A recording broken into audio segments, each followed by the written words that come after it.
बिस्मिल्लाहिर्रहमानिर्रहीम। स्टूडेंट्स, आज हम 10th क्लास की बायो का लेक्चर स्टार्ट कर रहे हैं, क्योंकि जैसे कि कल मैंने आपको बताया था कि एक दिन जो है वो 9th क्लास की बायो का लेक्चर होगा और सेकंड डे जो है वो 10th क्लास की बायो का लेक्चर होगा। और हम दोनों जो लेक्चर हैं वो हम स्टार्ट कर रहे हैं चैप्टर नंबर 1 से और लेक्चर नंबर 1 से स्टार्ट कर रहे हैं। इसी तरीके से हम रेगुलरली जो है वो जाएंगे, ठीक है। तो जो बायो की 10th क्लास है, 10th क्लास की जो बुक है, उसका जो पहला टॉपिक है या पहला जो चैप्टर है उसका नाम क्या है? गैसियस एक्सचेंज, ठीक है। अब ये जो जो भी टॉपिक का नाम है या जो भी टॉपिक जो चैप्टर का नाम होता है, सबसे पहले हमें उसके बारे में पता होना चाहिए, ठीक है। अब देखें क्या है जी, चैप्टर का नाम क्या है? गैसियस एक्सचेंज है। अब ये जो वर्ड गैसियस है, इसका मतलब क्या होता है? गैसेस। गैसेस मतलब एक गैस नहीं है, ठीक है, मजमुआ है, एक से ज्यादा है, दो, ठीक है।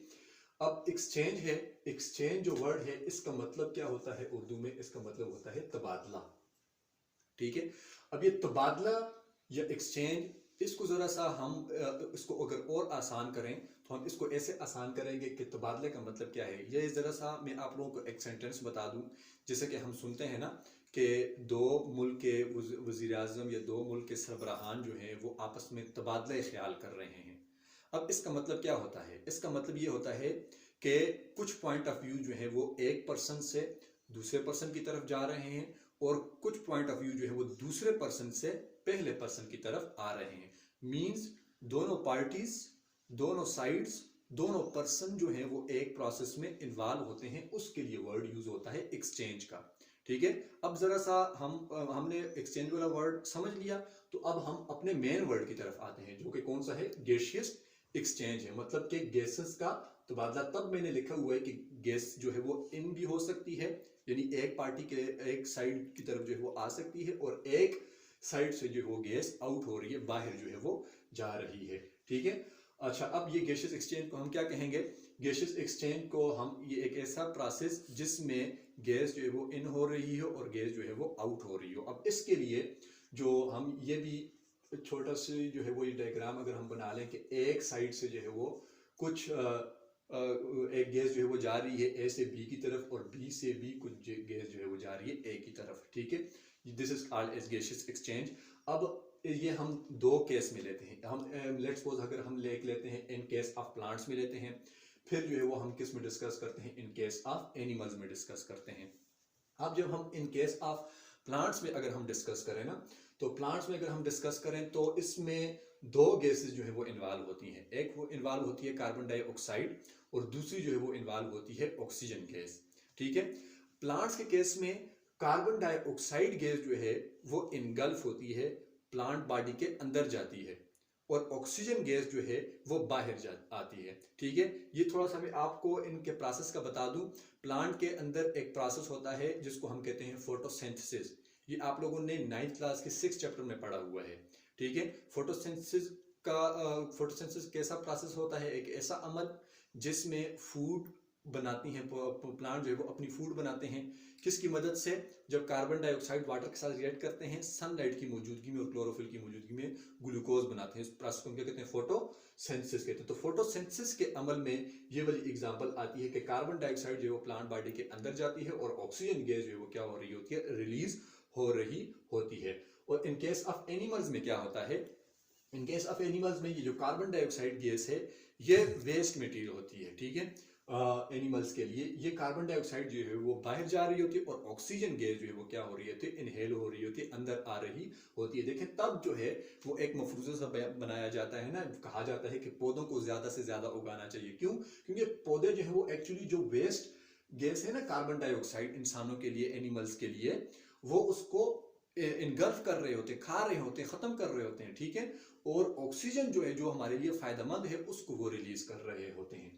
तो ये in case of plants, in case of animal. देखें इस ये दो आपके पास एग्जांपल है। एग्जांपल एक ये होगी और दूसरी ये होगी। इससे आप लोग जो है वो इसको समझ सकते हो। गैसियस एक्सचेंज को आप डिफाइन भी कर सकते हो अपने वर्ड्स में।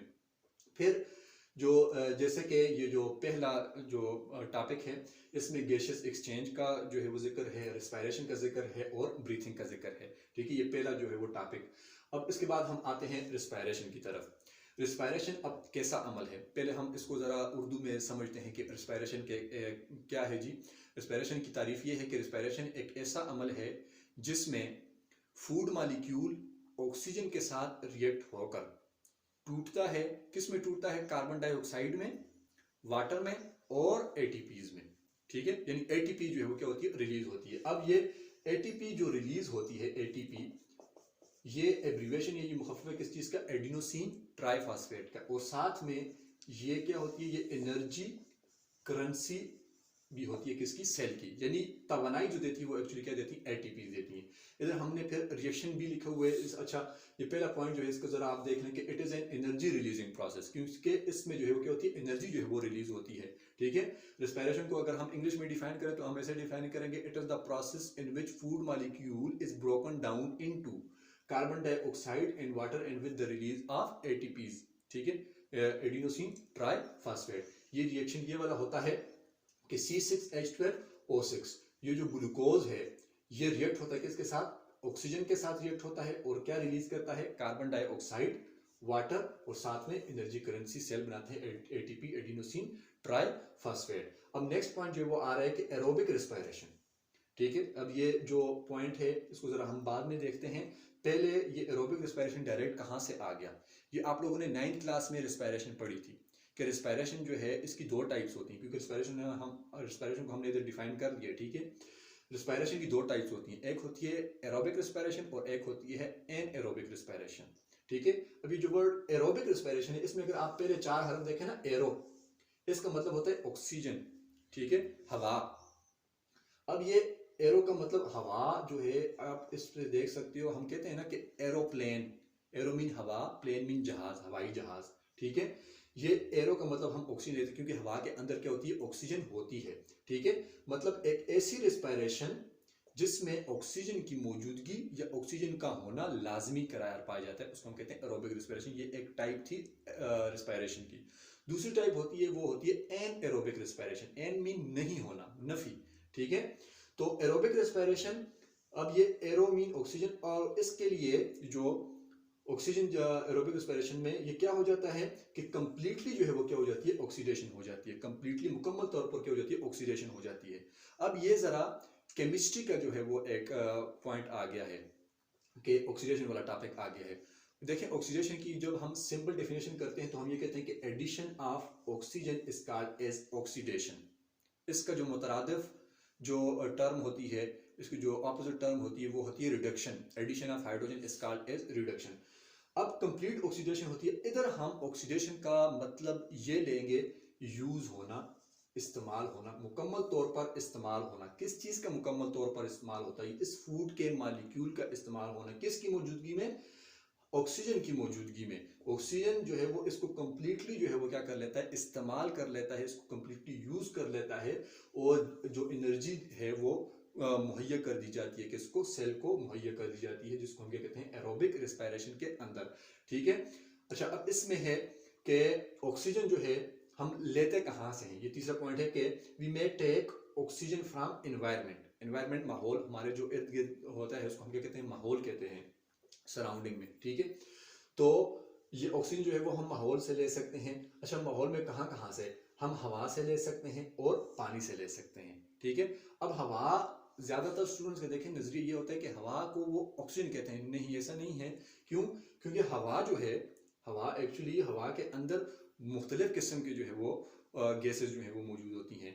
ऑक्सीजन होती है, कार्बन डाइऑक्साइड होती है, नाइट्रोजन गैस होती है, ये गैसें जो है वो मौजूद होती है। ठीक है, इसमें ऑक्सीजन जो है वो एक हिस्सा है। ठीक है, तो ये ऑक्सीजन जो है वो हम इधर से ले सकते हैं। पानी के अंदर जो है वो ऑक्सीजन होती है, इसमें जो से हम ऑक्सीजन जो है वो ले सकते हैं for the process of respiration. ठीक है, तो अगर हम रिस्पायरेशन को सिंपली जो है हम इसको डिफाइन कर, तो हम ऐसे डिफाइन कर सकते हैं कि रिस्पायरेशन एक ऐसा अमल है जिसमें फूड मॉलिक्यूल ऑक्सीजन के साथ रिएक्ट करके कार्बन डाइऑक्साइड और वाटर बनाते हैं और साथ में एटीपीज बनाते हैं, एनर्जी हमें देता है। ठीक है, अगर हम इसको इंग्लिश में डिफाइन करें तो हम ऐसे कहेंगे कि respiration it is the process, it is defined, it is the process in which food molecule is broken down into carbon dioxide and water and with the release of energy currency of cell, that is called as ATP, but in the presence of oxygen, oxygen की मौजूदगी में। इसको हम क्या कहते हैं? Respiration.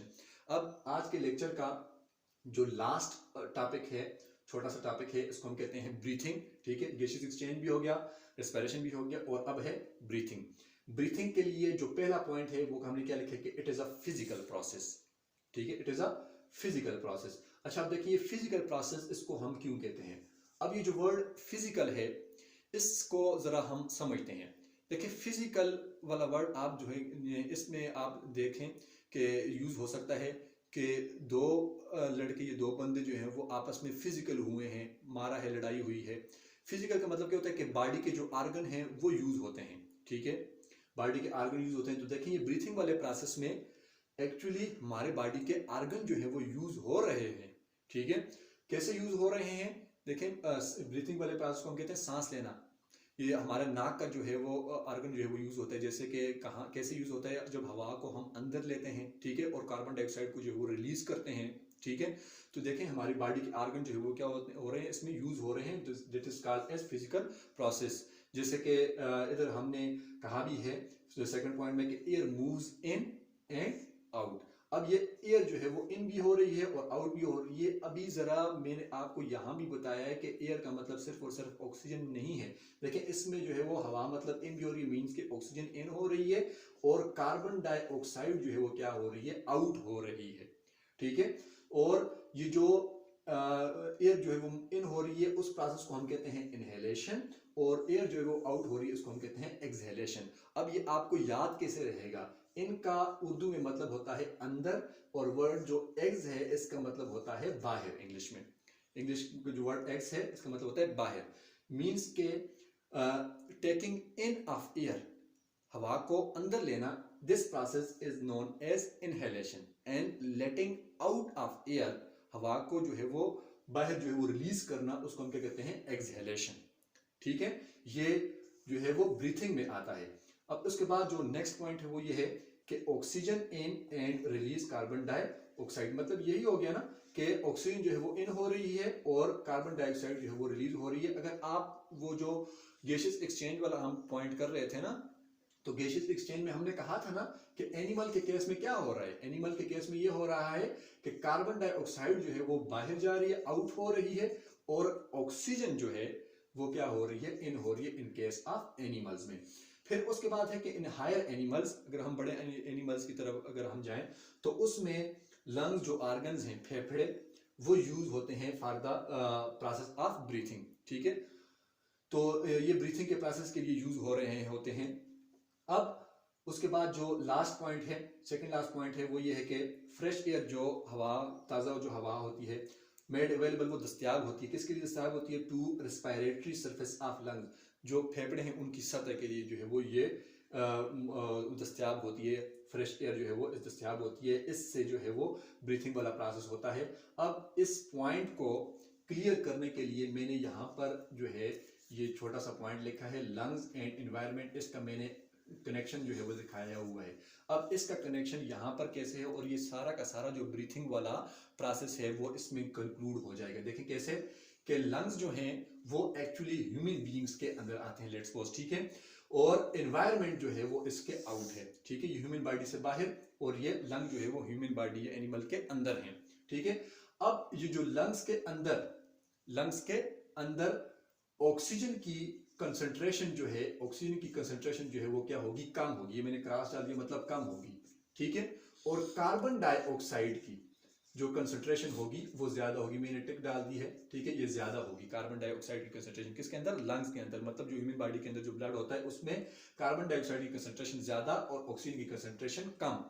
और environment में ऑक्सीजन की कंसंट्रेशन जो है वो ज्यादा होगी, ठीक है, और कार्बन डाइऑक्साइड की जो कंसंट्रेशन क्या होगी वो कम होगी, ठीक हो गया। अब इन दोनों में कनेक्शन कैसे होगा, एक प्रोसेस होता है जिसको हम कहते हैं एक फिनोमेना डिफ्यूजन, ठीक है।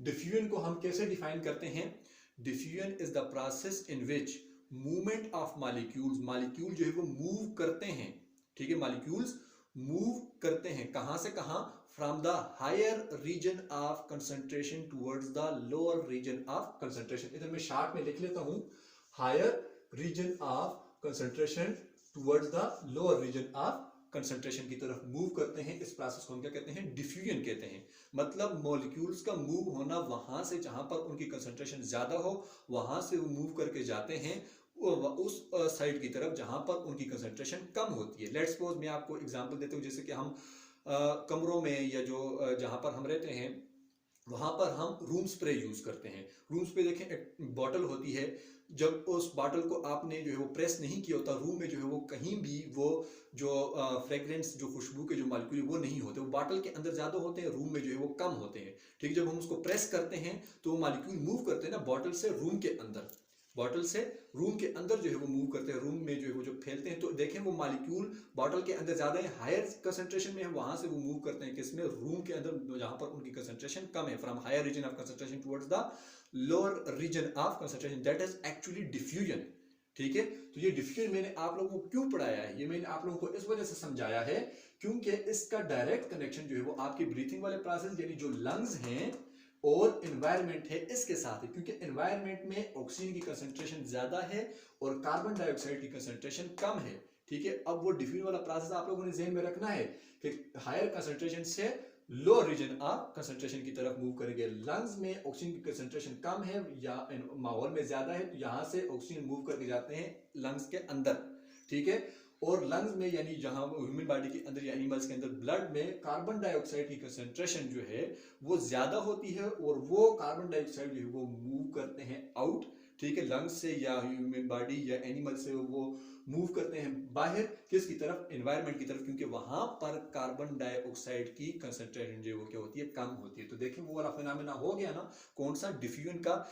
ये भी आपको मैं एक पॉइंट क्लियर करता चलूं कि जहां पर इस पॉइंट में जो है इस टॉपिक में वर्ड डिफ्यूज वाला यूज हो रहा होगा, जब जहां पर डिफ्यूज यूज हो रहा होगा तो उसका मतलब आप लोगों ने डायरेक्ट ये लेना है कि मॉलिक्यूल जो है वो मूव करेंगे from higher region of concentration towards the lower region of concentration, that is actually called as diffusion. ठीक है, तो ब्रीथिंग के हवाले से अगर आप लोगों ने गौर से तवज्जो से सुना है तो आप लोगों को कुछ पॉइंट जो है वो याद हो गए होंगे और कम से कम आप इतना कर चुके होंगे कि अगर ये क्वेश्चन आता है तो आप इसके हवाले से डेफिनेशन कर सकते हो, आप थोड़ा सा हेलो है आप कर सकते हो कि ब्रीथिंग एक ऐसा अमल है जो कि एक फिजिकल प्रोसेस है। एयर मूव इन होती है और आउट होती है, इनहेलेशन होती है, एक्सहेलेशन होती है, ऑक्सीजन इन होती है इन केस ऑफ एनिमल्स। ठीक है, और कार्बन डाइऑक्साइड जो है वो आउट होती है, और by the process of diffusion जो है वो बड़ा जो है वो अमल दखल होता है। कैसे अमल दखल होता है लंग्स और एनवायरनमेंट में, कि लंग्स से जो है लंग्स से कार्बन डाइऑक्साइड जो है वो जाती है एनवायरनमेंट में और एनवायरनमेंट से ऑक्सीजन जाती है लंग्स के अंदर। ठीक है, ये जो है वो तीन छोटे छोटे टॉपिक थे जो पहले जो है वो टॉपिक में आ रहे हैं, gases exchange, respiration and breathing. ये मैं आप लोगों को क्लियर करता चलूँ, ये मेरा चैनल का नाम है लर्निंग विद दिलावर खान, और 9th क्लास के बायो के टॉपिक्स भी हैं इसमें लेक्चर में होंगे और 10th क्लास की बायो के लेक्चर भी होंगे। और इसमें आप लोगों ने जो 9th क्लास के बायो के लेक्चर होंगे वो एक दिन जो है वो 9th क्लास की बायो के और सेकंड डे जो है वो 10th क्लास के होंगे। जैसे कि कल जो है वो मैंने 9th क्लास की बायो का लेक्चर डाला है, ठीक है, शुरू से, और आज मैंने 10th क्लास की बायो का लेक्चर डाला है। तो इसी तरीके से मैं जो है वो डे बाय डे जो है वो लेक्चर आप लोगों के लिए अपलोड करता चलूँगा, और आप लोगों की हेल्प और सपोर्ट की मुझे ज़रूरत है। आप लोगों ने मेरा चैनल जो है वो सब्सक्राइब करना है और इसको आप लोगों ने लाइक भी करना है और शेयर भी करना है। और इसके हवाले से जो भी आप लोगों को क्वेश्चन हो, ये डिस्क्रिप्शन में मेरा नंबर भी दिया हुआ है और कमेंट्स में भी आप लोग क्वेश्चन जो है वो कर सकते हो।